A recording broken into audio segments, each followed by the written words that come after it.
thing about the Turtles is that because they're archetypes, you can see a little bit of yourself in all of them, Sure. right? Leonardo, and because he has swords, he's the leader, he's the best ninja. He represents all those classic Japanese hero archetypes. There are days when my favorite is Donatello because he gets to just sit down and tinker and make cool stuff. He gets his time in the shop. But then Leonardo has that direct power to lead and that like Cyclops style discipline that I love. So it depends on the day. I waffle between those two. I think he's less of a nerd than Cyclops, although Cyclops is a little cooler now because he's the cool animated now. show. Yeah. But yeah, I mean, it's like if I rank it, it's like Leo, Raph, Don, and then Mike. That's usually how I skew Mike it. would be at the bottom for me too.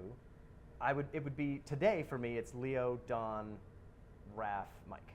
Those are my favorite. But the great thing about the Turtles is that they have those archetypes to them. In fact, there's something you and I have been writing for the last couple of years. Well, I mean, it's basically we just took those same archetypes and we made a more cyberpunky, violent version. I mean, they're not turtles, they're not mutants. No, but they're like siblings, and they're not all brothers. I mean, I would say it's like a ninja movie at heart. Like a cyberpunk ninja movie set in your post-apocalyptic western. Yeah. One thing about what we're working on is that it separates the turtles, the siblings, and gives them adventures where the dynamic isn't the four of them set together. Because, it's the dynamic of the girls in Sex and the City. It's the dynamic of the boys in Entourage. Like, it's such a common foursome dynamic. And it gives us, with the feature film running time, you get that moment where, like, Leo and Raph have to go head-to-head, which is what made the CGI animated film from the mid-2000s so cool. Yeah. That moment on the roof between Leo and Raph. Well, that's it. Everybody was like, oh, it's a definitive answer. And when I watched that movie, I was like, it's not really a definitive answer. No, Leo held back. Yeah. Well, no, he was kicking his ass. He's responsible. He was kicking his ass. Yeah.